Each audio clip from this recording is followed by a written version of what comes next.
Hello, human peoples. You're listening to the podcast network of Gamefully Unemployed. To support us and gain access to great exclusive podcasts like Fox Mulder is a Maniac, Tom and Jeff Watch Batman, Star Trek The Next Futurama, and our latest show, Spiel Boys, head over to patreon.com/gamefullyunemployed. We do game streaming, movie nights with our patrons every Friday night, and you can even commission your own podcast about anything you want. Literally anything, within reason, and we have to do it. You are quite frankly out of excuses not to go visit patreon.com/gamefullyunemployed. That's patreon.com/GAMEFULLY unemployed, which is spelled like it sounds.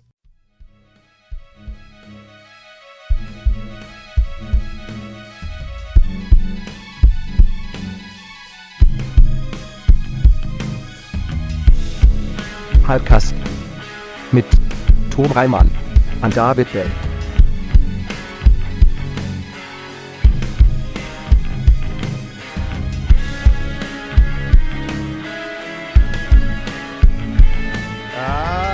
Movies. Get your hot There we tea. go. All right. Well, dang, Dag. and fuck. Oh. Hi, everybody. Welcome to another episode of Hypecast, Hypecast. the show where we get hyped about stuff and also things. I am one of your hosts, David Bell. Nice. I'm the other guy, sitting in for the other guy. I'm Abe Epperson, standing in Hello, for Abe. Tom Ryman. Happy to be here again. You know, I'm really Always. feeling like I'm feeling this. I can't feel shoes, but like I'm getting used to this role. You know, and You're filling Tom's hole, and you're filling it well. Thank you for saying that. Yeah. Yeah. And I I'm think, guest Starline Hodge. Hi. Star. There it is. Hello, Star. Hi. How are you? I'm okay. Getting over a cold, so excuse an occasional cough from me. Sorry about that. Same. We're sick You are buddies. excused. You're both excused. Thank you. Yeah. And no one can say shit now. Star, how are you? Besides the cold, I mean. Honestly, I'm pretty good. How are things? Things are fine. Oh, that's good. Yeah, life is lifing, but you know, no hard complaints about like current stuff. But like the world's still kind of like So Right. So we're all indifferently plowing towards oblivion, and it's Yeah. fine. yeah, right? yeah. Yeah. That's life, baby. Oh, yeah. Oh, That's absolutely life. And before we get started, you're both beautiful, perfect guests Aw. who have come here to share the hype with me. So I'd like to give you both opportunities to just tell me, or not me, tell everyone where you can be found, any plugs, anything you want to say, right at the top, Oh, manifestos. Yeah, anything. Abe, do you want to go Star, first? why don't you get us started? Oh, I could go first. All right. I've chosen Star. Yeah. You could find my art at starlinearts.com. Go buy my stuff. That would be super helpful, actually. You could read my webcomic at rubywhipple.com. And then in general, I'm on Twitter as StarlineX and on Instagram as just Starline. Wonderful. That's awesome. Yeah. Abe, how about you? What do you got? You got Twitter? You got Instagram? You know, gramming? I got some Twitters. I'm at Abe the Mighty at Twitter. And the thing I want to plug is Ruby Whipple. Big fan of it. Follow it on Instagram or on Twitter. I have Ruby Whipple Art. Yeah, I have a physical copy of that comic, and I'm very Yeah, it's very great. proud of it. Hell yeah. Hell yeah.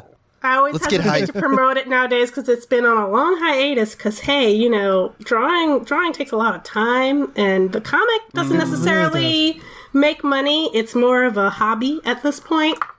But You know still, what you I need? still appreciate people reading it and stuff. So it's all good. You need one of them AI artists, right? Ugh. That's what you need. Yeah. I apologize. Okay, are we ready to get hyped? Are we ready for trailers? I'm so Do we fucking feel ready. like that? I'm primed. Except we do have one thing we have to do before What is it, that. Dave? We have to thank some producers. Let's do it. Okay. You and me, Abe. Let's thank producers. Let's tag team this. Okay. Big thank you to the ghost of Dave Whoa. Thomas. Thank you. Thank you to @NerdNumbers. Thank you to Zero Charisma. Oh. Thank you to Aaron Burser. Woo. Thank you to Abe Epperson, a swell dude. Thank you. Thank you to AJ. Yeah. Thank you to Andrew Howe. Deck the halls with blood. Oh. Thank you to Asking Seven. Rest in peace, Michaela. You are the best of us. Thank you to Barry Two Matt says Scott never died and Scott jokes are lazy Gen X nonsense. Pick it up, pick it up, pick it up, pick it up. Let's thank Bob Grenville. Thank you. Let's thank Boodler Boodleson. Thank you. Hey, let's thank Brian, who Tom knows. Thank you. Let's thank Brockway, loves the meat Millie. It's true. Let's thank Chester's Prophet. Thank you. Let's not forget Christopher Robert Sparts Esquire. Thank you. And let's fucking give thanks to Chiz Killy Tits. Thank you. And let's not forget Dan Hackroyd. Thank you. And thank you, Davey, the ghost of East Las Vegas, Francis. Woohoo. Woo! All right. Enough of this horse shit. Yep. Let's talk some trailers, baby. Let's talk about trailers. This was a weird trailer week.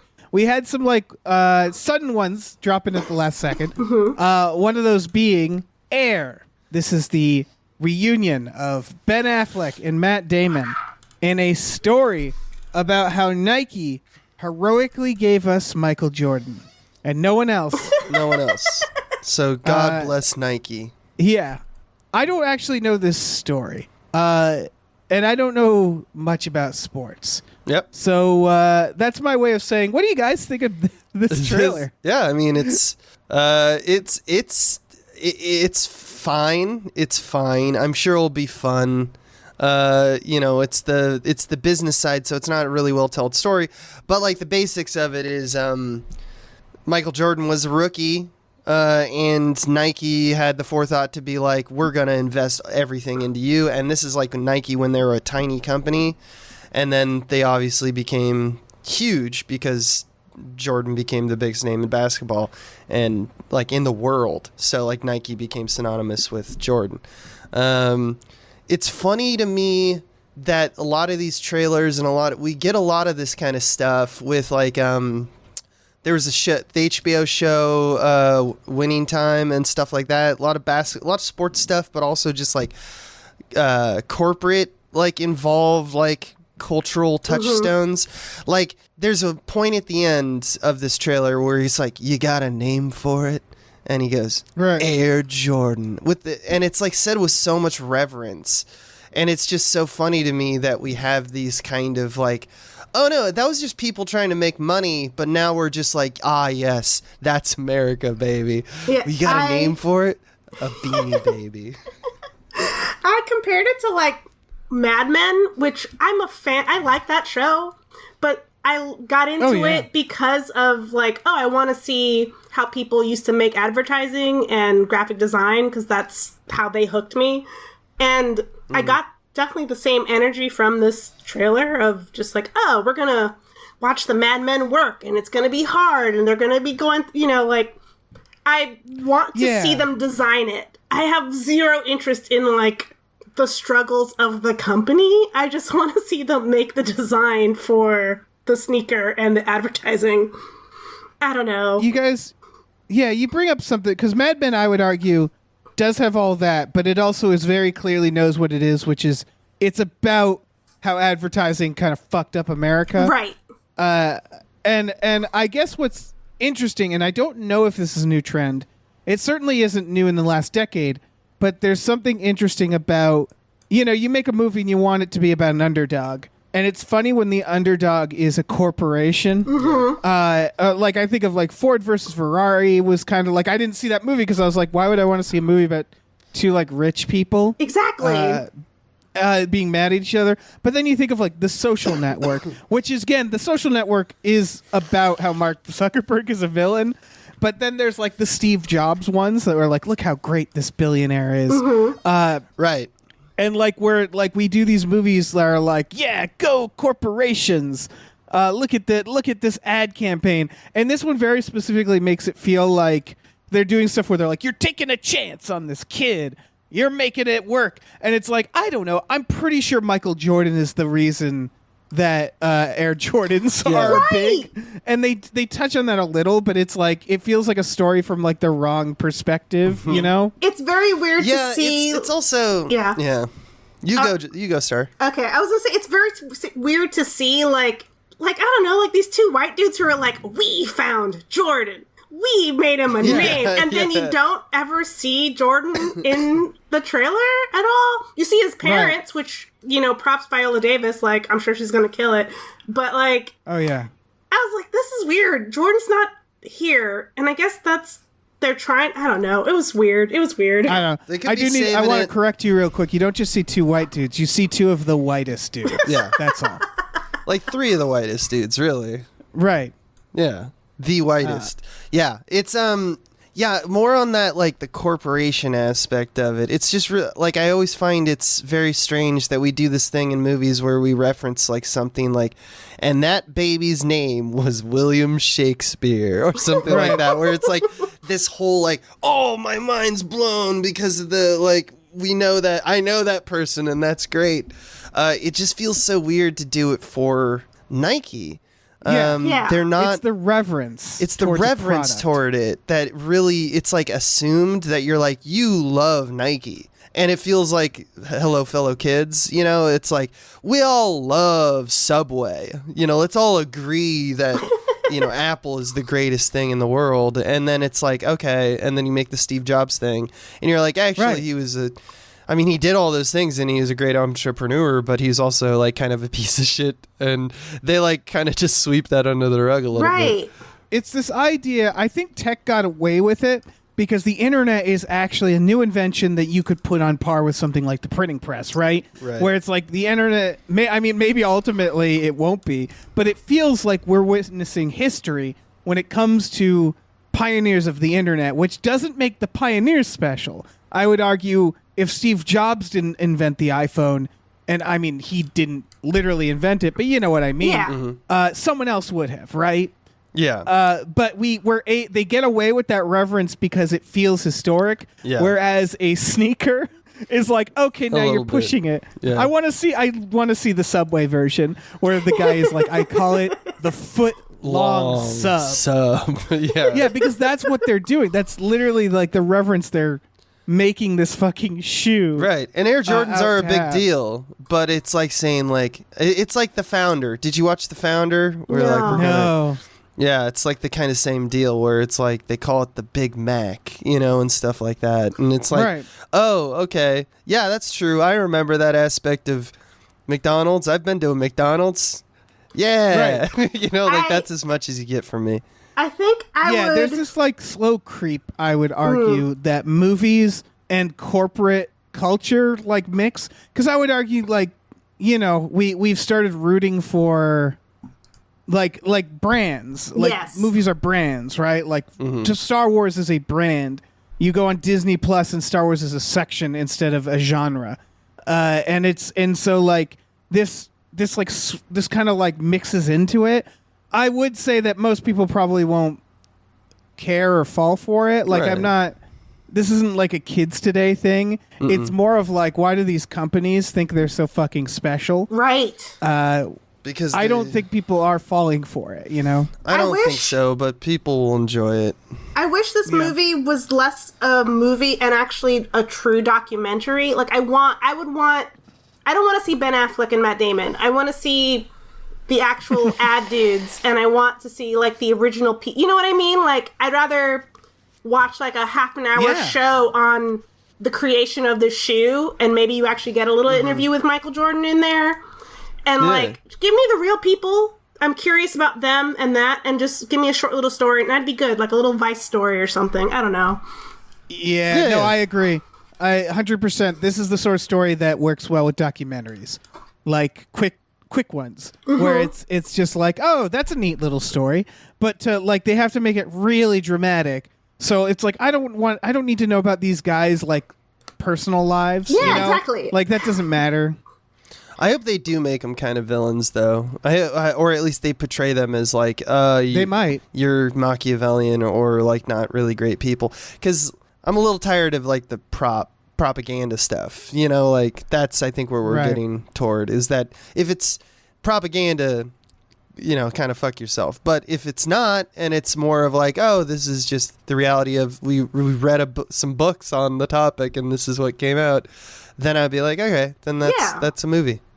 Yeah, and we'll see. Ben Affleck is directing, and I would argue he's a good director, but that doesn't mean he'll make a good film necessarily. He is a sports fan, so he might be really involved in the, it is beautiful. The Air Jordan is something that matters. And I mean, it does. It made a lot of money, and it's like iconic culturally for like kids that grew up in the 90s. Everyone wanted. It's a beautiful shoe. Yeah, for real. Still is. Yeah. I'm not trying to take away from like the concept that like something can be important to someone, or a fan, you can be a fan of something. It's just, it's weird when it's set up in a corporate structure like this, and we're saying like the people who did make it though, they are titans, they are kings. That's what I'm worried about. The true heroes. For sure. Like it. Yeah, exactly. Yeah, it feels like Nike was part of making this movie, or like my initial thought was like, man, we're running out of true stories to tell. It feels like, because it's like now we're down to like. Some executive like, how'd they make them Nikes? Let's do a movie about that. Yeah, right. Yeah, I don't know. I predict that I won't see this movie. Yeah, I don't think. And not in an aggressive way, in a way where it'll be on streaming one day and I'll go, oh yeah, that movie happened. Can I tell you something real quick? I thought when this trailer first started, because I'm super not really aware of sneaker culture, really. I kind of thought when they were saying Air, I was thinking of the BK pumps, the sneakers back in the day with the little basketball that you could like the pumps. Inflate. Mm-hmm. Now that's a movie I'd want to I thought watch. it was about that. Show me for like half a the second. pumps. That shit was the future. I had those. Yep. I wanted a pair so bad. My mom was just like, nah, you're good. I never had a pair, but I had friends who had a pair, and I was always so jealous because I was like, and I was just like, I tied my laces, he tied his laces, but then he pumped it up, and I have nothing to pump. Yep. And you would just mess with the kids by going up to them and like deflating their shoe when you were waiting in line. Right. Yeah. For record, by pumping up your shoes, it kind of made the area around your ankle slightly tighter. That's all it really did. There's but it was a reason they aren't the future, felt like but they the felt future. like the future. Yeah. They were and cool. then wheelies came around. Wheelies in LA Gear, and I was just like, man. this is I was the too old for fucking wheelies, future. and I was always jealous. I was like, dang kids with their awesome You're never shoes. too old for wheelies. Never too old for wheelies, Star. Someone get me a pair of wheelies. Yeah, did wheelies run out pretty fast? Because I feel like the genius idea of putting wheels on the bottom of kids' shoes will result in lawsuits pretty fast, but sure maybe it not. did. No, I'm pretty sure it did. And that's probably why we don't have wheelies as much. Because, That's a shame. if it wasn't for that, I think everyone in the world would have wheelies. It's just a superior way of, shoe. 100%. All right. Well, enough about shoes. Let's talk about this next trailer. This was another trailer that just dropped. It's called Strays. It is a R-rated comedy. It really wants you to know it's R-rated, and I know why. Mm-hmm. Because it is framed like a Homeward Bound, but then the dogs swear. And it's about a dog who loves his owner, who is clearly trying to abandon him, which was very funny. Yeah. I don't know about you guys. I want to know, I had this idea for this movie years ago, and that isn't to say I'm... You did. Oh, really? No, yeah, that isn't to say that I'm a genius and like I feel owed. It's more to say like when I had the idea, it was like, why hadn't this movie existed yet? Which was just an adult comedy that's Homeward Bound. And so like that's all to say like, yeah, of course this exists. I'm still surprised it didn't exist years ago. I mean, it's such an obvious... we did it with babies in like the 80s and 90s with Look Who's Talking, right? Yeah. But I always think about the fact that dogs, all they want to do is fucking fight.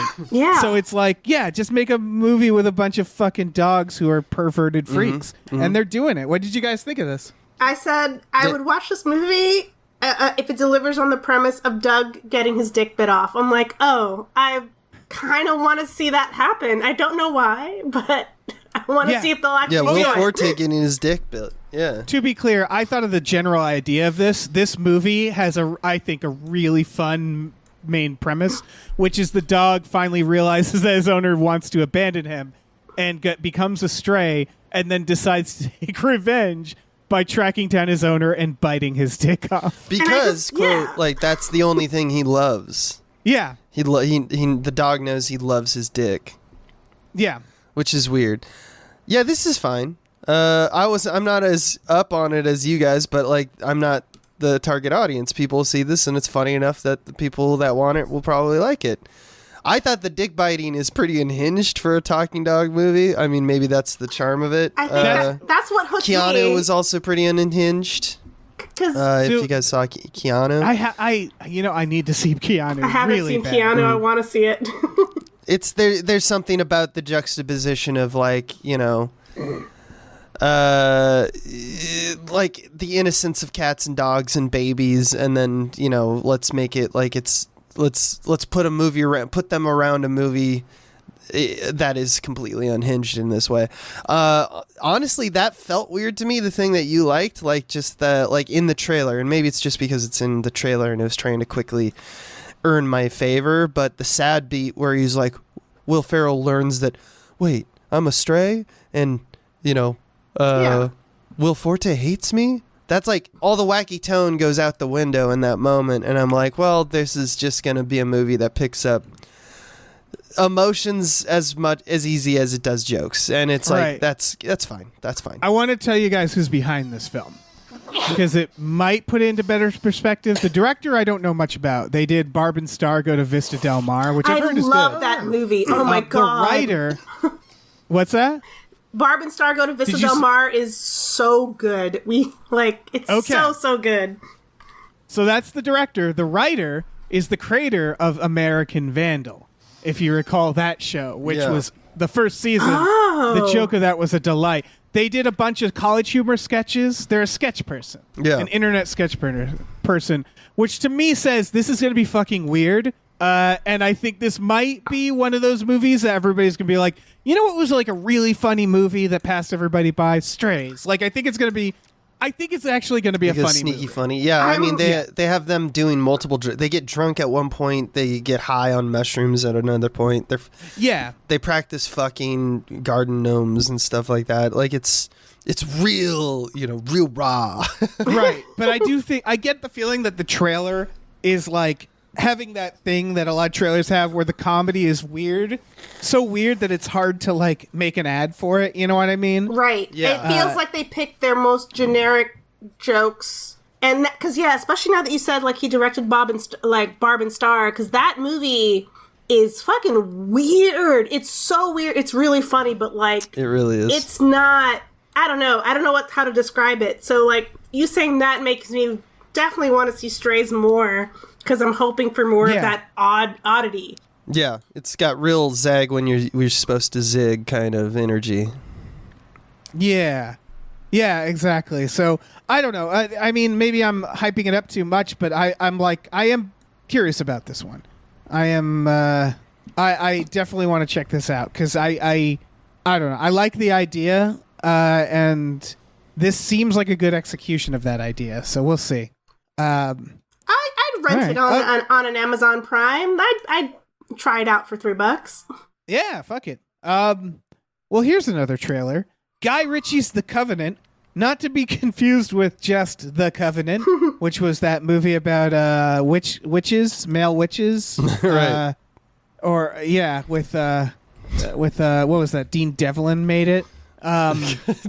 This is Guy Ritchie. This is a super serious film about Jake Gyllenhaal in, I assume, the war in Iraq in like 2000s era, where an interpreter saves his life against the Taliban and like is clearly a real badass about it. And then Jake Gyllenhaal is going back to save this interpreter. It is a weird era for Guy Ritchie. He's been doing more serious films lately. Right.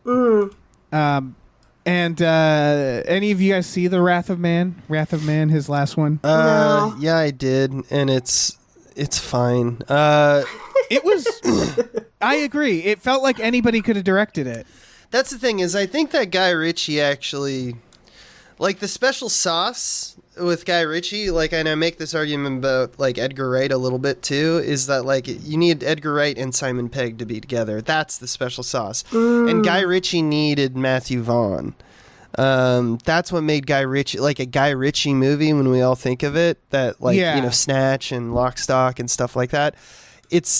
That was the combination of those two forces. When he's left to his own devices, he's actually just like a craftsman director. He's just like, what's a cool shot, like, and that's cool and all, but it makes like, oh, this seems like a really straight-laced war movie, right? Yeah. Like, it doesn't look like it's unique. I don't see any Guy Ritchie in it. It could have been directed by anybody. I'm of two minds. Some of the shots did actually feel a bit Guy Ritchie to me, more than Wrath of Man. Wrath of Man I didn't hate Wrath of Man, but it was just like, why is Guy Ritchie?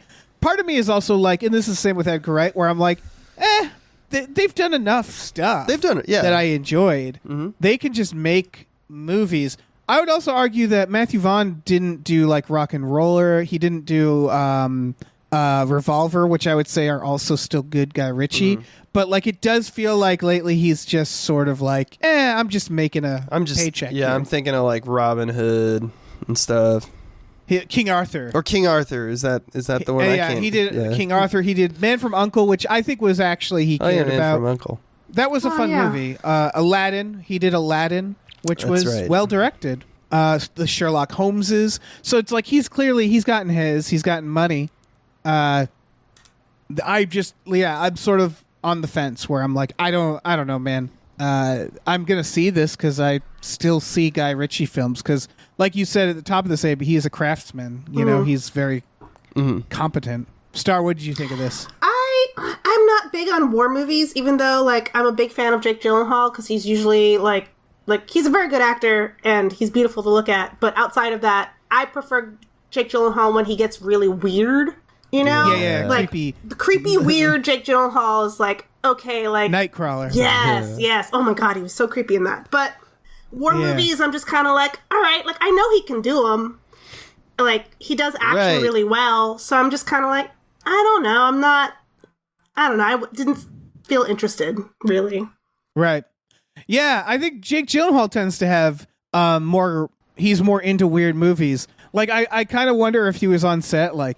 Guy, are you gonna do some cool shot for this? You can zoom the camera around and like him, like no, Jake. Yeah, this isn't that anymore. I want to go actually back and see him in LA Ben's Ambulance. That weird Ambulance. I still have to see that one. I want to go back and see it because I've heard that his performance in that is just fucking wild, and I'm like, well, you know what, Michael Bay with weird Jake Gyllenhaal. Probably interesting, so I kind of want to go back and see that. Yeah, I mean, make your own opinion. It's not weird in the right way. It's weird in like Michael Bay is weird. Oh, right. He's doing the Roadhouse remake, Jake Gyllenhaal, and I'm like, he better go over the top for that shit. I hope he is unhinged. He's also in a movie called Francis and the Godfather, where he plays Robert Evans. I'm just assuming that's our mutual friend and not the producer. No, I'm pretty sure it's the kid stays in the picture. I was so confused for a second. I was like, what? Really? Yeah. But I mean, he'd make a great Robert Evans, either the producer or our mutual friends. I can agree. See him in both roles. I can see him both. Yeah. Yes. Have you seen Demolition? Did you guys watch Demolition? No. It's the one where he like blows up his life because he just doesn't want to do it anymore. Yeah, it's fucking great. It's kind of like it's not Nightcrawler. Nightcrawler is unique, but like, yeah, when he's given a role where it's like this makes no sense. Who would do this? Right. You go, yeah, that's Jake Gyllenhaal. That's a Jake Gyllenhaal. My role. favorite Jake Gyllenhaal is him playing like the Music Man, and then like that comedy special with the kids. Oh yeah, it's the last thing I'll say about the Guy Ritchie's The Covenant is. Everyone is saving everyone. Everyone's a hero. And it's like, I wonder if they did that because it's like, it's not a white savior movie if everyone is saving everyone. There's something weird about like, everyone's a hero, I hope that even like American Sniper, like did this thing where it's like, oh no, it's not all heroism. this just seems like war propaganda, where it's like, they truly, or like Armageddon or something like that, where it's like they truly were the best of us. I do want to note, actually, that if it weren't for the name Guy Ritchie, I don't think I would have even had this trailer on here. I would have I wouldn't have even watched this. I have no interest in war movies, especially like Iraq war movies, war movies for wars that I like, no. Not, that isn't to say that there aren't great war movies that are very dramatic, because obviously, but this just looks kind of like it just sort of blends in with all the others. You know what I mean? From this era. Of like, look how cool war is. Like what was the Benghazi one? Like they all look the same. You know what I mean? Yeah. Yeah. They all look the same a little bit. Yeah, and it's just gun violence, but it's I guess there's car crashes and stuff. So. Sure. Yeah, I don't know. I'll see it for the Guy Ritchie, but if there isn't, and there probably isn't that much actual Guy Ritchie in it, then I'm just watching like a fucking war drama, and that's a bummer. Yeah, it's a bummer. It's a bumski. Well, let's talk about this next trailer, because this next trailer is called The Portable Door. It's about a portable door. A door that's portable. It's got Christoph Waltz and Sam Neill, which, yes, I'm pro that. It's based off a novel, because of course it is. I assume this is a young adult, like a Harry Potter. I assume they're trying to Harry Potter here. What did you guys think of this?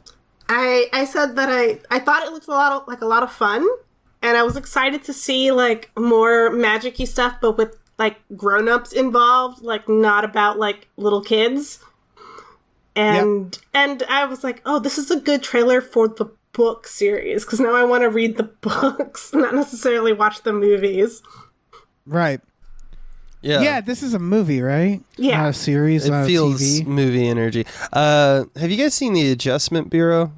Yeah. No. Like that is what they're doing, aren't they? They're the trailer at the beginning, or this trailer starts with the idea that like luck and coincidences are like the business of some like shadow society. Like their job is to run fate, right? Right. Wasn't that already a kids movie that just came out with the black cat? About it's like a Luck Inc. sort of thing. Yeah. Where it was like that's right. Monsters Inc. That's right. Like, yeah, it's called Luck, animated. 2002. Oh, that's right. It was like an Apple TV thing. That's right. That's a premise for sure. And then there's then on top of that, there's a teleportation door, which is like a whole nother premise to me. But, Right. Go off. It's Harry Potter shit.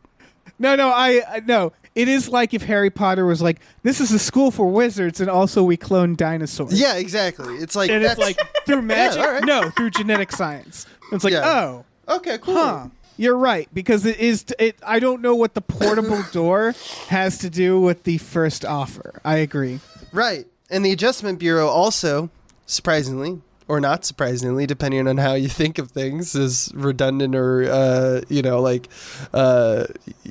taking from each other, also uses doors. Doors are a very important part of Adjustment Bureau. Don't they? They're not portable. It's just the idea that if they wear a hat and they can open a door, like special hats that they have, open a door and they can go to like places that they're thinking as opposed to where the door is supposed to go. Right. So they're like agents almost. Like Right. they all have hats on and they're. And I'm sure this trailer is going to, in the same way that Adjustment Bureau did, where it says like, when you run fate or you like luck or whatever, the idea of like opportunity and doors and being able to navigate the globe super quickly would be something that this business would, have. But it seems like they're also doing this thing where he's like the special boy and the door like wants to be with him. And that's weird because now it's like Harry Potter and the Sorting Hat are like going to go be pals or something. God, I want to watch the Adjustment Bureau now. Yeah, let's watch the Adjustment When Bureau. did the Adjustment Bureau come out? Yeah, but Wait, what? When did the Adjustment Bureau come out? I want to say 2011. Oh, okay. Yeah, okay. 2011. So yeah, it's possible that this person watched the Adjustment Bureau and then was like, "I'm gonna make that," but magical. I don't know. I'm a centrist in this case, an Adjustment Bureau versus portable door centrist, where I'm just Right. into both. I think we can do both, and I want to watch both now. Yeah, sure.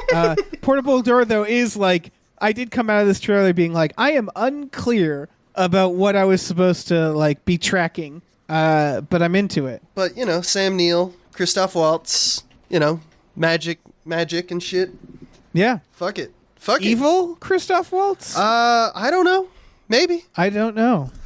Well, actually, I mean, if you want to talk about evil Christoph Waltz, we can move right along. Is that a segue? That's a segue. Is that what was we a call it in beautiful the biz. segue. Yeah.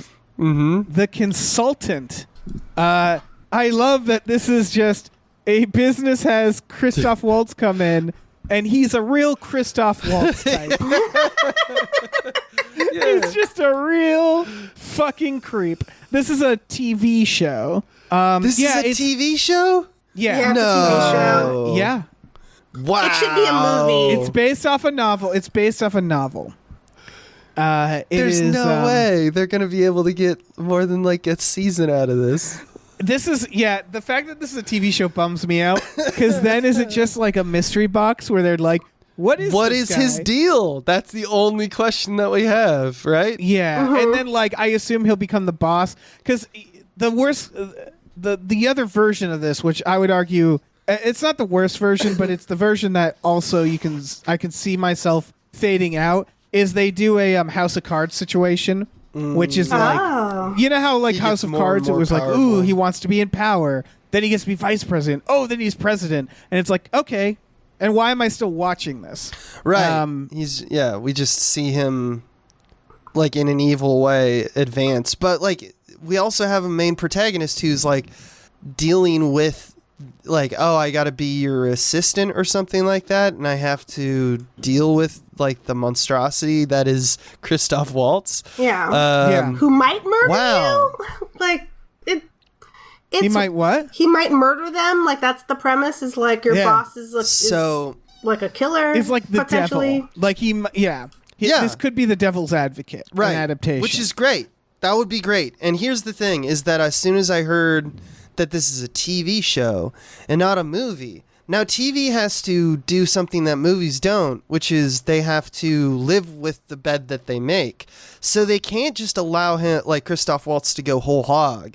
Like, they can't do shit like, fuck it, he's a Nazi again or whatever. Like, they can't have him kill people willy-nilly, because then they have to live with that, for the next season, versus a movie where it can get unhinged real quick and they can live with it.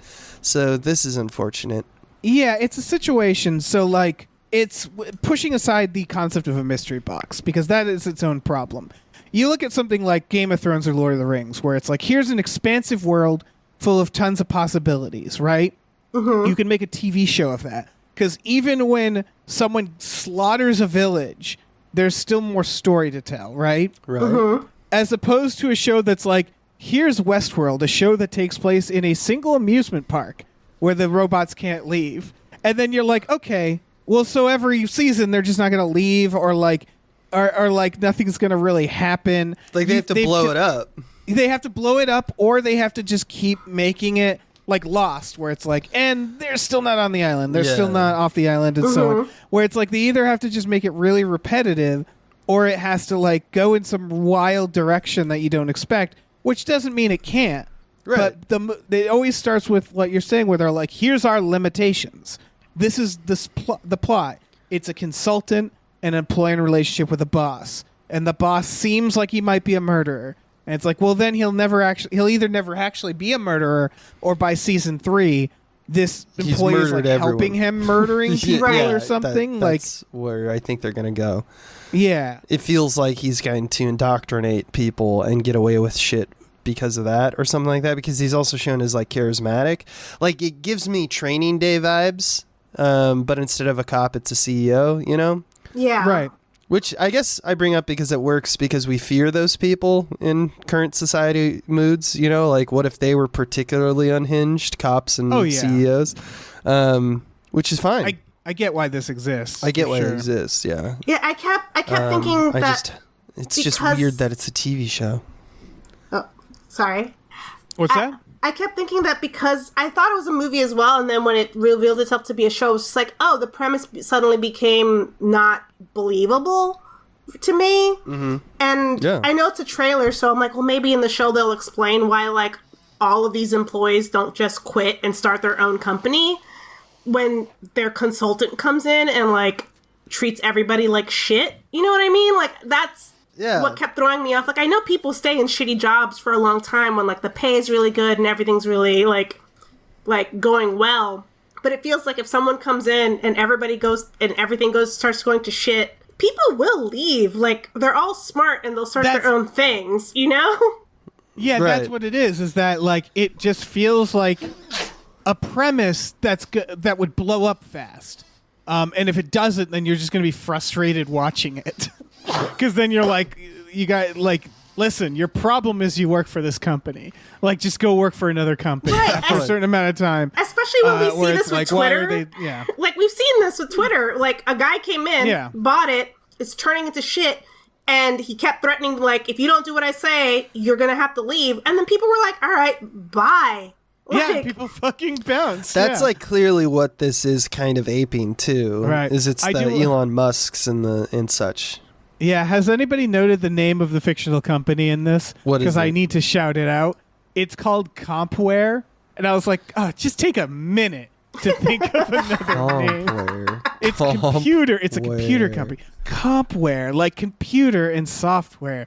And I don't know. I guess there are tech companies with dumb names, but like that's a very, you could do better. Like, 70s I mean, name. there is a literal company called CompuServe. You know, exactly. Yeah, that's so fair. it's fair. But yeah, we really live in a unoriginal world. I want to talk about this next trailer. Yeah, let's go. If we're ready for that. This is called UFO Sweden. Weird name. I think it's named after an organization in the movie. Mm-hmm. This is Swedish. Mm-hmm. I don't know if you can tell that. Mm-hmm. And it's about a teen who thinks her father was abducted, and she's trying to find the truth. We covered like a twee version of this not too long ago. That's right. This looks like I don't know. I would argue a cooler version where it feels like there's going to be like cool alien shit. This looks rad to me. In fact, I would go so far to say this is, as long as I've been guest host here, the best trailer I've seen on Hypecast. I don't know why. I had a great reaction to it. It looks badass. The action seems like there. It doesn't seem cheap. The shots feel like Spielbergian in a way. I think this is going to be rad. Okay. Yeah, I said this felt very 80s. I was just like, this feels 80s, and in like the best way, where it's just like, oh, this is like a movie, you know? Yeah. Right. It's not like trying to point its attention to itself and saying like, oh, we're aping the 80s style of that. It's just like, no, it's a UFO movie and there's going to be aliens and stuff and they're going to abduct shit and we're going to have to fight them. That's it. That seems to be all. Yeah. Hell yeah. Yeah, this was on my short list for movies that deserve more hype this week. And the only reason I don't have it on here is because I keep doubling up my hype movies. So I was like, okay, well, this has to be on here because this does look rad. Mm-hmm. An embarrassment of riches, Dave. That's what happens when you play the hype game. You know? Yeah, and you're right. I didn't even realize how Spielbergian it looks because watching the trailer again, it really looks beautiful, doesn't it? It really does. And, I don't know, it just has this feeling of adventure. There's literally like a close encounter shot of like lights coming through the window. Like the director, they know who they're aping. They know what they're doing. Yeah. And it just, you're right about the action where it's like there's multiple like car chases. The action looks big, but on a low budget scale at the same time. It looks exciting. Yeah. What I was scared of is, given that it's an international film, like we watched like a Norwegian film we just watched fairly recently called Troll, and one of the things is that it's like its eyes were too big for its stomach, right? Like it felt like you had to make it kind of small and more humble, which ain't bad, but you wanted it to make it like a Roland Emmerich movie.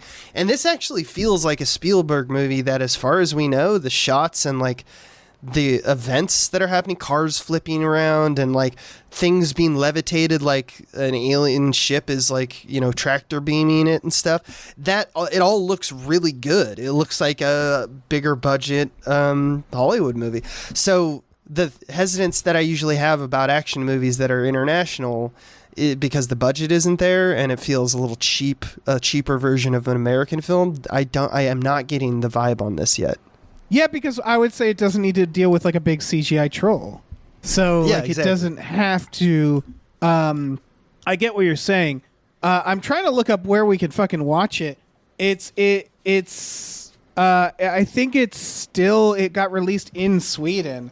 I think it's looking Let's go for to Sweden. distribution still. Oh. Let's watch Adjustment Bureau and then let's get some tickets to Sweden. That's Okay. right after this. Yeah, Yeah. let's do that. Hell We yeah. all in? I mean, It doesn't work unless Star? we're all in. Sure. Yeah. All right. All right, Hype. it is decided. Any other things to say about this one? No. No. Well, then let's get to The Unlikely Pilgrimage of Harold Fry. This is Were you fun. guys like me where you just read the name and you're like, that's a British film? Yes. Absolutely. That is a British film. This is the most British film that was ever made, and I probably have said that about other British films on this podcast, and I'm here to tell you, no, this is it. This is wins. This is based off of probably a British novel. Probably. It's got Jim Broadbent. That's right.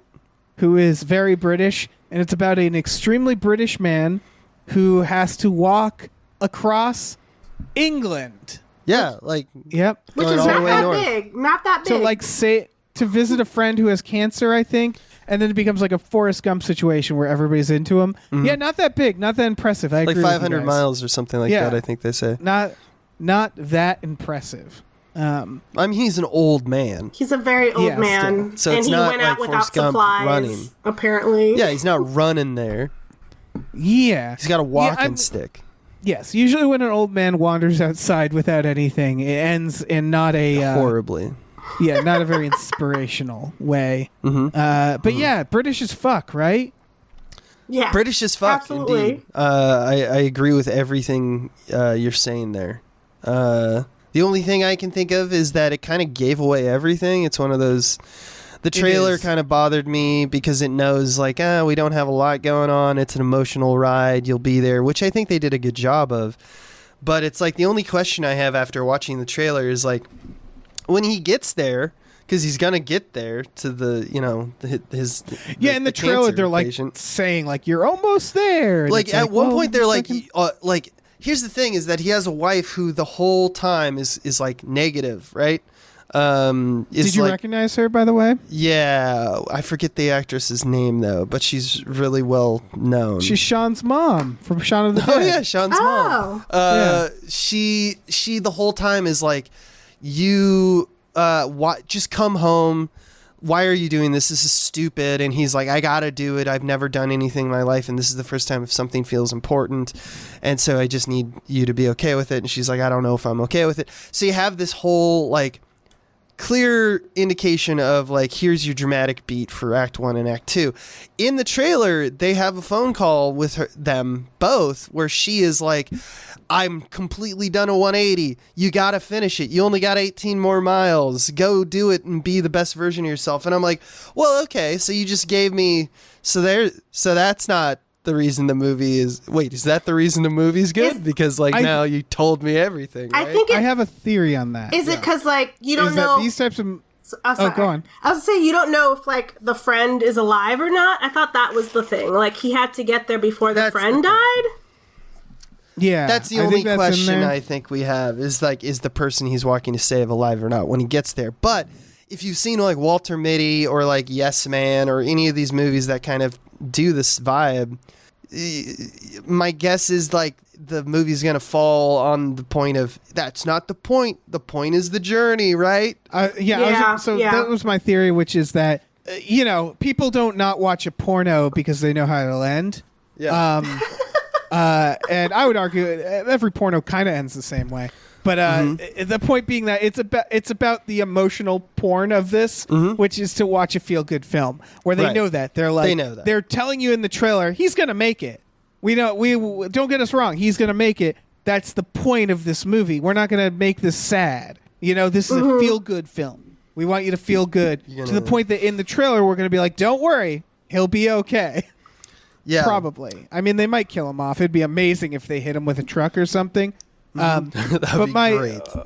My feeling on this is like it's a feel-good movie, and it's like, listen, we're really British. It's a really feel-good movie. You know what this is. Are you going to join us or not?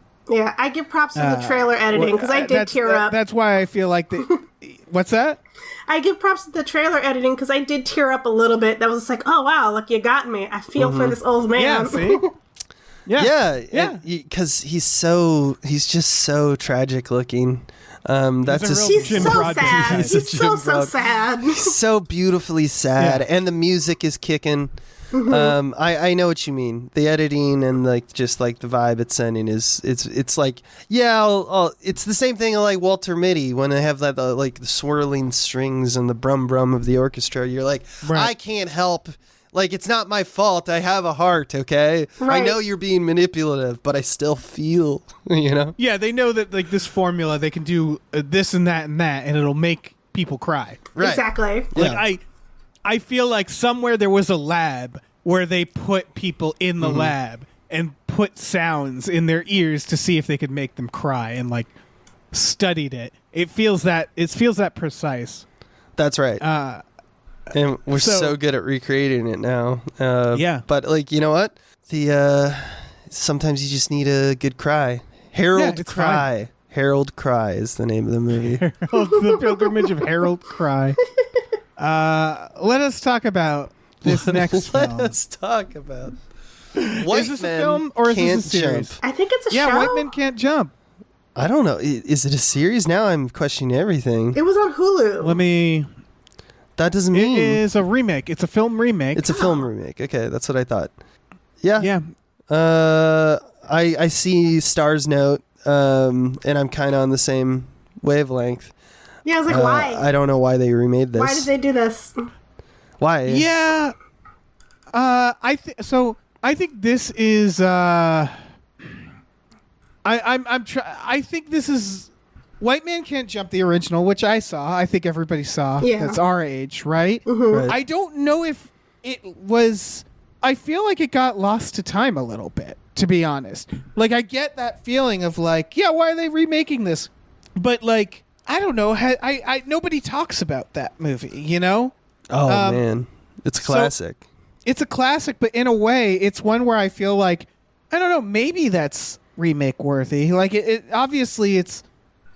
I'm not gonna like it as much, Yeah, I was like, who is this? It's not in the zeitgeist, Yeah, I was trying to figure out who is this for, because I'm like, I don't it's not for us. That's for sure. I don't think it's for us because we have the original. Well, that's why I think it works as a remake, because it's a plot that you kind of can. You don't even have to call it White Man Can't Jump.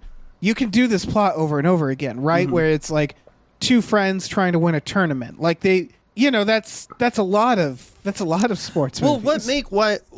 That's right. That's what makes White Man Can't Jump good, is that it's the charisma between Woody and Snipes. And also I'll add that there's no representation whatsoever in the trailer, at least, of the Rosie Perez character. Right. Where's Rosie? Makes White Man Can Jump even better. It's just... That's true. I want to watch this just to see what filmmakers at this point, or the people behind this, think passes as comparable charisma, because it's really tough to beat Harrelson and Snipes. They killed it.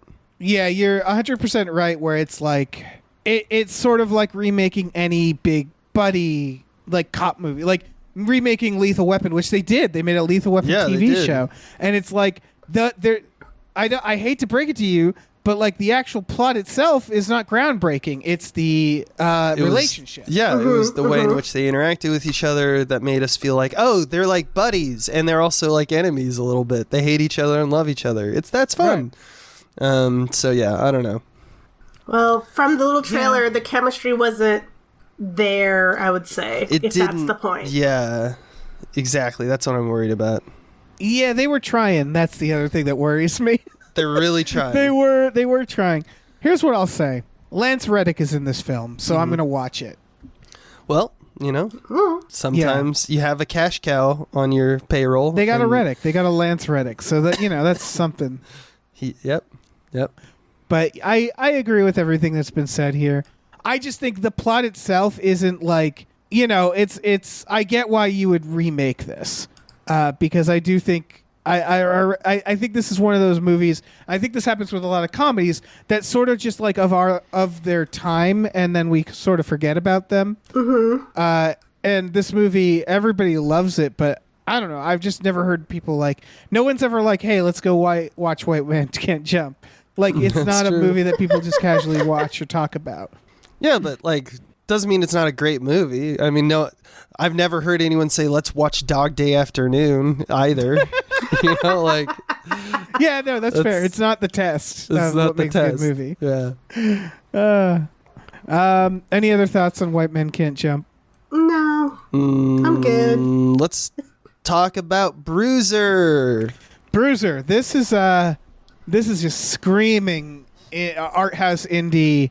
Gonna make you cry in a good way. Yeah. For the record, this is about a father-son relationship. That's right. 14-year-old boy who gets beaten up, and his father is like helping him and maybe teaching him to fight, or you can't quite tell, and it's clearly like this like tale on toxic masculinity and love between a father and son, etc. Looks super, super good. Yeah, I'm a sucker for daddy. Yeah, it's very I love like father shit. Father, stepfather, who's the best representation of like what it means to be a man and a dad, and but who was dad? Yeah, it's based off a short of a 10-minute short of the same subject, which is always weird to me. Like dramatic shorts that are very like they're just about like father-son stuff. Mm-hmm. I don't know why that just feels like something that you can't do in a short, but clearly you can. Yeah. I mean, you just imply a larger world, and then you just fill in the details, but, like, you set up the circumstances and don't tell... I don't know, I've seen that kind of shit. Oh, I've seen it, too. It's just always more impressive to me than, like, Lights Out short, where it's like, and the monster gets you 10 minutes in. Yeah, it's like, what are you bringing to the table? Well, you see, when the lights are out... It's monsters there. You ever think about how when lights are out, it's scary? Yeah. Now give me a full-length movie. Thank you. Yeah. But yeah, this I don't know. I'm hoping I get to see this. It's going to Hulu, so it'll be available. Yeah, I'll probably see this. Yeah, my note was, it's not specifically for me. Like, I'm not really interested in these particular kind of stories, but I'm very glad they exist. I'm like, oh, I can tell this is good. I'm just I'm not interested. Yeah, I understand that. Yeah, it's Big Daddy. Yeah. So, as daddy guys, we love these stories, these daddy stories. No, it's like I'm not even sure what makes me want to watch and not want to watch certain movies like this, because dramas are always like, it's kind of right place and right time for me, where I'm like, I'm either like, okay, I can handle this, or I'm like, no, not today. I'm gonna go fucking rewatch the same movie I've watched every day instead. Like I don't know. But this does look legit. White good, Men Can't Jump. Yeah, I'm gonna go watch White Men Can't Jump instead. All right, but that one, yeah. Well, anything else, or should we go to part let's 2? Thank some more producers. All right, let's do it, man. All right, big thank you to David Knife Boot Henson. Thank you. Thank you to Deborah is awesome. Barbara is great, and cancer can go to hell. Thank you. Thank you to Dracula, the bus driving vampire. Thank you to Driftless wrote Mabel's name in the Witch's Book of Blood. Thank you. Thank you to E.T., the extravagant terresticle. Yeah. Thank you to Evil Ed 209. Hey. Thank you to Exploding Runes.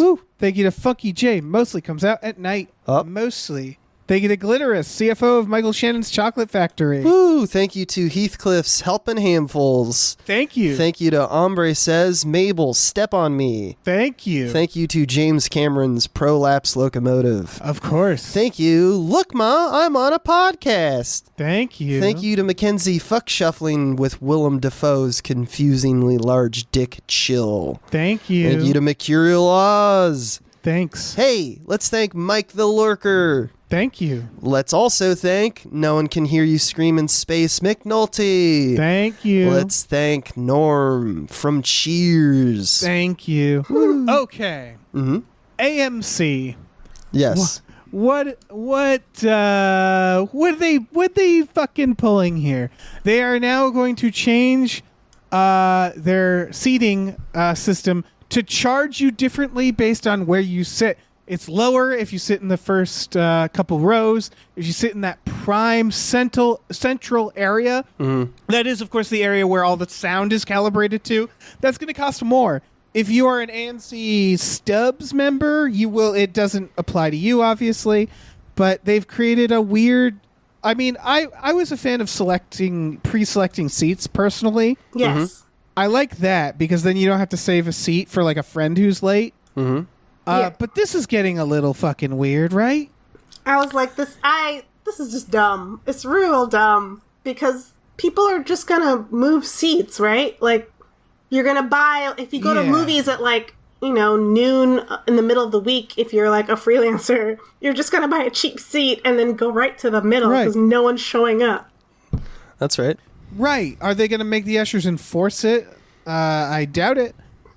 Is it really even making them more money? It's like $1 more for the It's a numbers game. Yeah, for me this feels like a little desperate. It's like the Netflix stuff where where in both cases I'm like, are you guys doing okay?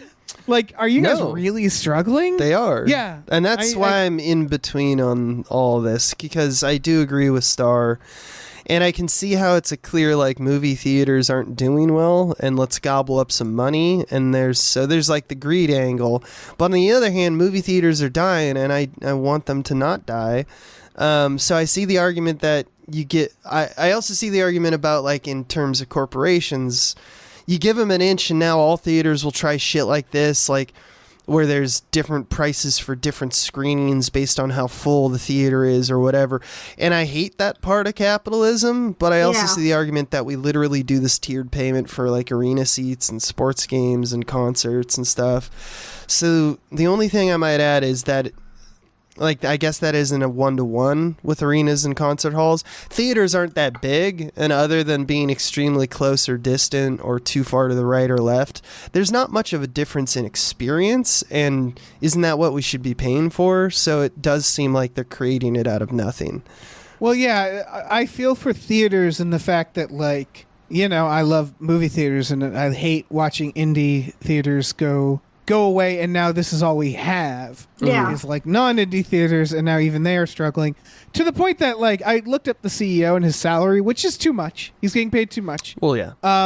But he is pushing. He actually told the board to freeze his salary, and they're like saying, like, no, we're not going to do salary increases. Like, it's gotten to the point that even the CEOs are like, we can't make more money, which is rare to hear a CEO say. Again, world's smallest violin for the very rich CEO of AMC. Point being that it's like, yeah, I want movie theaters to exist, just like how Netflix and streaming. It's like that's very convenient and honestly very good for indie cinema to have that access. But their solutions are always shit like this, where you're like, oh, you're in a bubble. Like you've never gone to a movie theater. Like in like. Like every time you go to a movie, you go to like a private screening because you're the CEO of AMC. So like this just feels so like, I don't know, oblivious to what people actually want or will do. Mm-hmm. I feel like there's other ways you could do a tiered system. You could do, hey, movie theaters are cheaper on Mondays and Tuesdays, and then on like the weekends it's the regular price, or like instead of like per or audience raise it a little bit. Yeah, or like raise it on the weekends, or like maybe opening weekend. Hey, like, or especially if it's like a Marvel movie, like a movie you know is going to actually do well. Maybe like it's a quarter, 50 cents more, and then the rest of the week it's cheaper. I don't know. Like, I just feel like picking seats feels like such a microtransaction that it's insulting. Right. It's playing into what Spielberg said a while ago, which was that movies, because of the fact that like we've lost mid-budget movies are either going to be like indies that are on streaming or smaller screens, or they will be treated like concerts or rides, and the tickets for those will get bigger. And just like a concert, they're now paying for like specific seats, so it's like becoming more and more of an event. But in order for that to work, the movies themselves have to be something I want to watch. Extravagant, yeah. Yeah, and I'm sorry. Like, I saw Avatar 2, and I was like, this is boring. For the most part, like, if you're gonna treat it like a ride or like a big event, then it's gotta kind of be a big event. Like, honestly, this is gonna not affect me because the way I go to movie theaters is I go specifically, like when Star was saying, like, I go in on a Wednesday at noon. You know, like, I'm not going, like, this is really where they're making their money here is the opening weekends of blockbusters, you know, where it's like the 6 p.m. showing on Saturday of the new Marvel movie. That's when this thing is full, you know? Right. Here's what I do is I get a job at every type of chain. I do training, I get the uniform, and then I don't show up. And then from then on, I just put on the uniform. I just walk in. I can see any movie I want for free. Brilliant. Hell yeah. That's how you do it. Like a spy. You're like a movie spy. Exactly. Yeah. That's dope. Hey. Yeah? Did you guys... Hey. You guys hear the news that I Know What You Did Last Summer is making a sequel?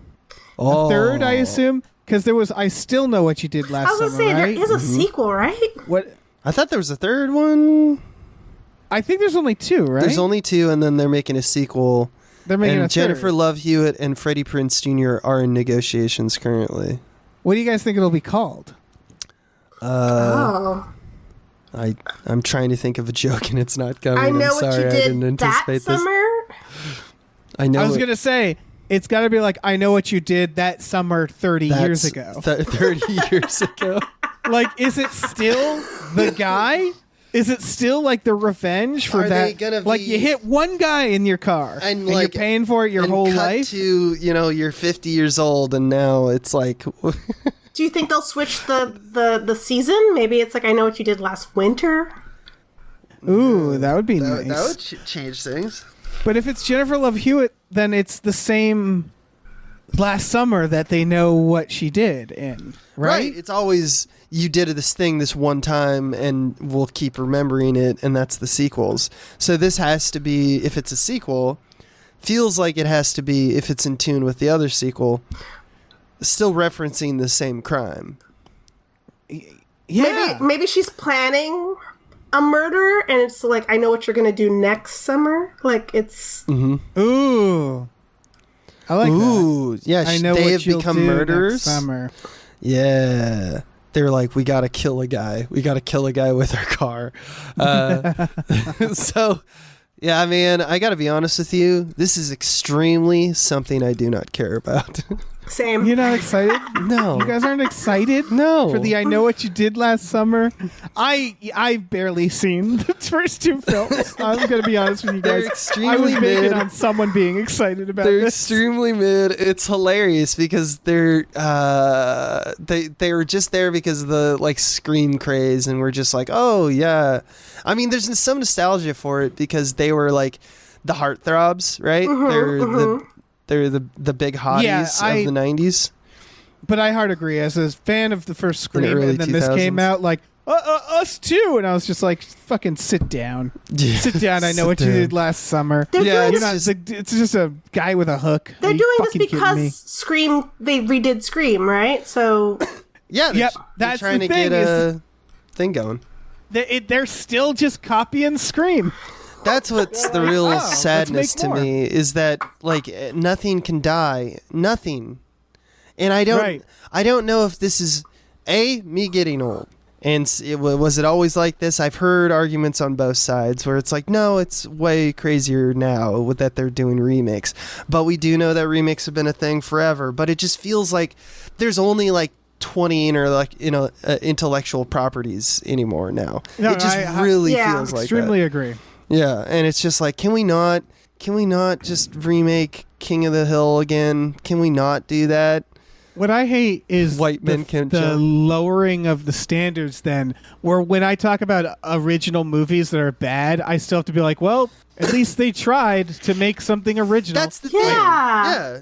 Your diet. The Adam product is extremely derivative, but at least it's technically an original film, you know? Like, It's and like it just hunger feels is like, the best spice kind of shit. Where I'm like, Yeah. no, I'll take the fucking boring shit, the original boring Hunger shit. is I'll the take. best spice, It's like that's it's to me. It's like I don't know. I can't be angry at it because I love movies. I love watching movies, and Yeah. I want to keep loving movies and support them so that movies are here forever. And it's just like, but I feel like I'm never happy with anything, and I feel like, well, that's not a way to live your life. You got to just be happy, right? Right, and you always So- ask yourself, like, you know, it's the Skinner question. Right. Am I out of touch? No, it's the children who But are I wrong walk or whatever. around, but I have But this guilt. It's this guilt of like hating movies. I don't know, man. But it is kind of trash right now. I don't know. It's- I don't know what to say. I don't know what to say. Here's what I'll say is I don't think I don't walk around going movies are worse now. It's Right. more just that blockbusters have been really fucking a disappointment. Yeah. I found a lot of pleasure in indie films or mid-budget films. You know, like there are some really good movies that came out recently. I've liked a lot of films. It's just whenever it's a studio blockbuster, which I know this technically isn't that, but it's all part of that same. Yeah, I wonder about this because thing. this is like, talk about the mid-movie dying. It's weird to me that they're going for this because this is not a blockbuster. It's not a crazy IP. It's like something that we all remember. What's the budget going to be for this? Like, I can't I don't imagine it being over like 50 million, right? Yeah, Is it- probably. Wow. That's the thing. They're saying Jennifer Love Hewitt and Freddie Prinze Jr. are in negotiations. I was like, that's a cute way of putting it because I don't think they have much going on. Like, they deserve to be paid well, don't get me wrong, but I don't think those negotiations are going to be, like, Holding that it extensive. Yeah, I Yeah. think they'll do it. It might just be like It makes scheduling. me think that like, they'll be the mom and dad or some Right. shit. yeah. Yeah, it will be small roles just as like throwback, like they did in Scream, you know, and it's just like bring in the new guard, the new youths. That Yeah, are, I don't know. This just doesn't feel like a slasher that I need more of, but right. That's the thing. it's the thing where like the Scream movies, they're now on 6, and it's like by part 6, Jason Voorhees was a zombie. Like if you're going to do it, do it. Go don't just- nuts. Yeah, don't just do the same thing 6 times at this point. Like you have to at least escalate it. And so I don't know. This is some boring shit. Maybe Mm-hmm. maybe Jennifer Love Hewitt's like, an astronaut now, this- and like he comes after her in space. Yes. Yeah, fuck it. Yes, I know what you Seriously, did yeah. last space. Last Planet. I know Last what you Planet. did last Planet. Oh. They hit a guy with a car on one planet, and then they go to the next planet. It's always hitting somebody with a car. I know Like, what you all did right, on let's get it. Mars. I know what Yeah. you did on Mars would be great. Fuck it. Fuck it. Yeah. That I would watch. Yeah. Yeah, I would say Abe with like horror has always done endless sequels, so I don't feel as like disillusioned by That's this. true. But it does feel like this one is like a little desperate where they're like, "Hey, you guys remember Yeah, I that movie, get right? Scream. You remember that? Let's do it again." And it's like, Yeah. I don't know if people remember or care about that movie enough to be honest. That was never a It's like, let's respected reboot movie. the Faculty. It's like, oh, okay. Yeah, exactly. Which is already a remake of Body Snatchers, more or less. Yeah, Like, exactly. It's just like, all right, I guess that's that's the thing. I know what you did last summer is again taking the story of the guy with the hook. Like it's very derivative to begin with, and Right. now it's just gonna be Now all that said, I'm gonna see it opening weekend. fuck it. You know, what else do I have? Yeah.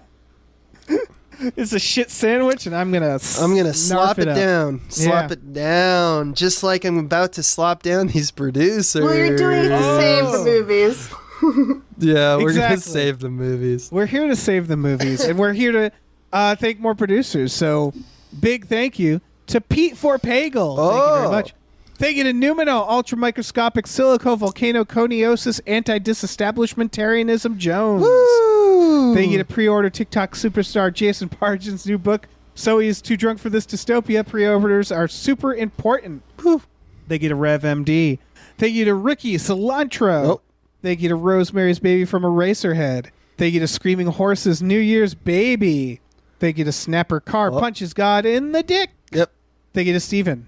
Steve. Thank you to the conveniently placed self-destruct button on the top of every baby's head. Thank Woo! you. Thank you to the Midnight Patron. What patrons at midnight? Thank you. Thank you to the Oatmeal Savage. Thank you. Thank you to these 7 Bs. Thank you. Thank you to Tiger, Drawers, Pratt, Thompson. Raindrops keep falling on my head. Beautiful. Thank you. Thank you to Tip Drizzle. Thank you. Thank you to Tubi Baby. New Year says watch Rutger Hauer's A Breed Apart. Thank you. Thank you to Tux. Tux. Thank you to Vincent. Thank you. Thank you to your mom. Thank you. And thank you to Z's, because Pie Guy likes being last. He does. Thank you. Thank you. Okay. We're done. Hey, Nice. I have a question for you, Dave. What? Dave, do you have Is a this a bit? movie that deserves more hype? I like how you do the bit, Abe. Thank you. I do. I do have a movie that deserves more hype. Uh-huh. I don't know when this is coming out. And I feel bad about that fact. And I'm stretching because I'm going to try to see if I know when it's coming out. This is called the Fist of the Condor, Part 1. Part 1. Part 1. That's very important. Yep. Promising. This is... So, a good way to set this up for me, is we all know stuff like Kung Fury that was trying to ape a certain thing that never really existed, in my opinion. Like it was like how the Grindhouse films. It was like, this is not what a Grindhouse film is like. Like they're doing like they're doing like this like weird memory of martial arts movies that don't exist.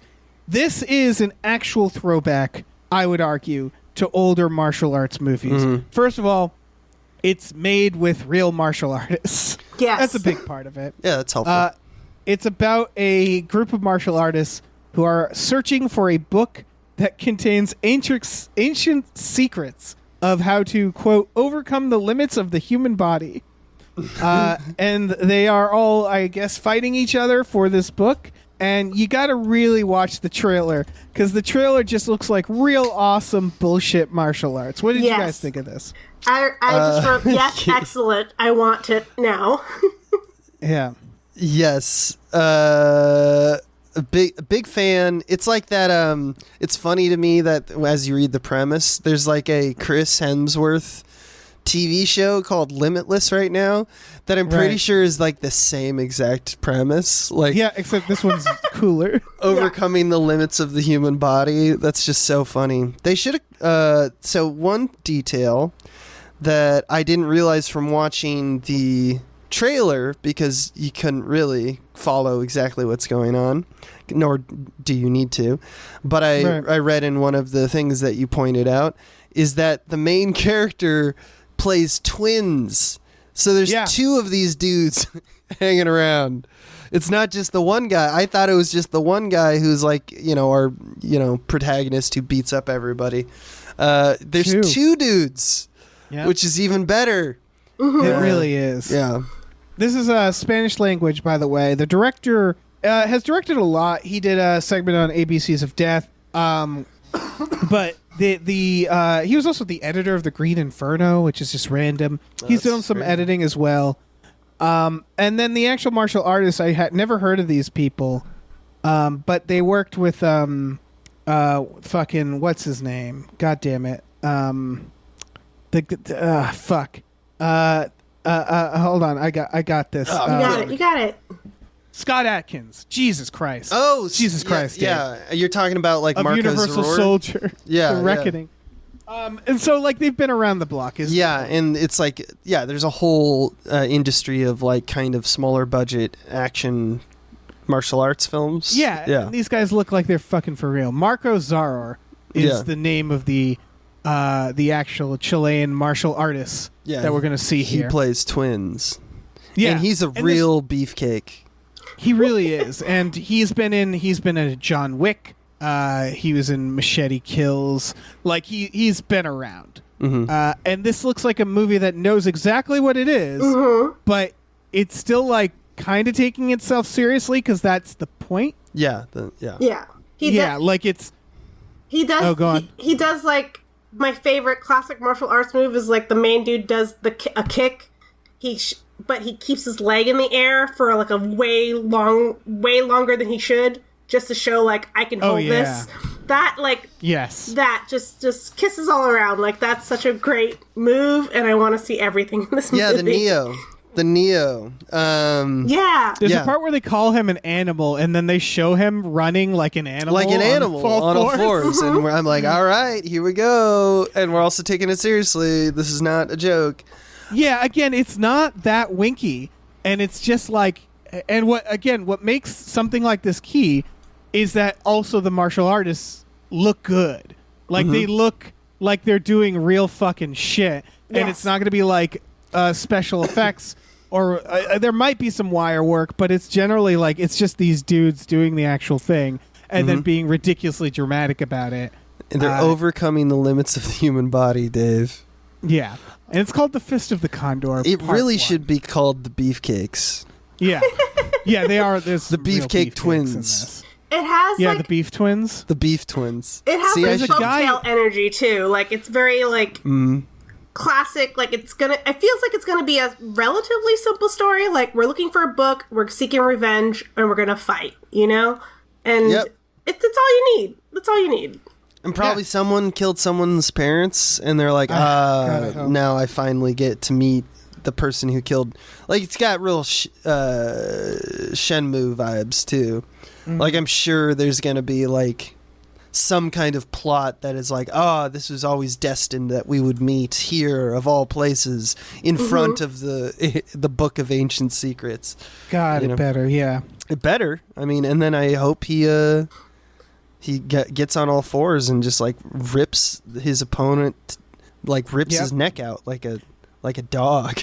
Also, shout out to the training montages that are in there, where he's like moving logs and doing that like split where you're like got your feet on two different things. Yeah. And it's like sunset. Yeah, like I hope it ends with like a throat getting ripped out and then credits. You know, it has the vibe of one of those movies where the bad guy dies and then immediately goes to credits. Right. Yeah, it feels like that 70s style. Yeah. Once again, should be it just called looks the Beefcake. awesome. It does. It really, really does. And I hope it is. And I love the threat of part 1. I love that it's part threat. 1. Yeah, I love that it's like, you even before you're going to show you this trailer, we're going to let you know we got multiples planned. Yeah, we got a whole fucking series in mind. So buckle up, you fuckers. I love That's it. The Fist of the Condor. Well, that's a hype. That's a hype. That Cast. I feel like we can. Yeah, that's a hype cast. We yeah. we did it. We did it. We hyped it up. We done did it. Star, thank you so much for being here, Star. Of course. I love being on the show. We love having you. Is there... do you want to plug some stuff again? Yeah. While we got you here? Yeah, again, like my art shop, starlinearts.com. That's the main one. Please go to there and buy a sticker. Stickers are cheap. Just buy a sticker. It's nice. Stickers. You know? Yeah, you can. Stickers are cheap. You can stick them onto cars and children. Sure, yeah. You know? Buy a lot of Yeah, stickers. This would just be great. place them and on children. my comic, Ruby Whipple, rubywhipple.com. What a pleasure Do to it. have you, Star. I want to thank everyone for allowing me to podcast while I was sick. I apologize for all my coughs and sniffles. But you know what?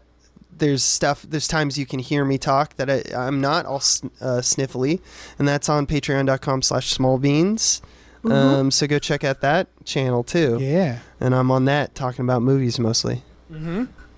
I'm also snuffly sometimes. Snuffly. And listen, I gotta plug the Patreon, patreon.com/gamefullyunemployed. That's where we got our Patreon producers. That's where for $5 a month you get access to a bunch of exclusive podcasts like Tom and Jeff Watch Batman, Fox Mulder is a Maniac, Star Trek: The Next Futurama, and Spiel Boys. Those last two, we do this with the small beans. We also watch movies every Friday night. That will be the night this comes out, so you can check us out there. Oh, what will we watch? Oh. Who can say? Will it be Dracula 3000? Will it? Will it? Probably. Yeah, that's it. Hypecast. So say goodbye, everybody. Bye. Hypecast. Say Hypecast, everybody. Hypecast. Hypecast.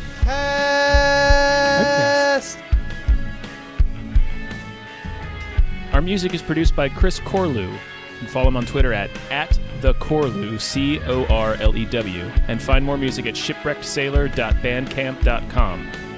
Our artwork is produced by Justin Brown.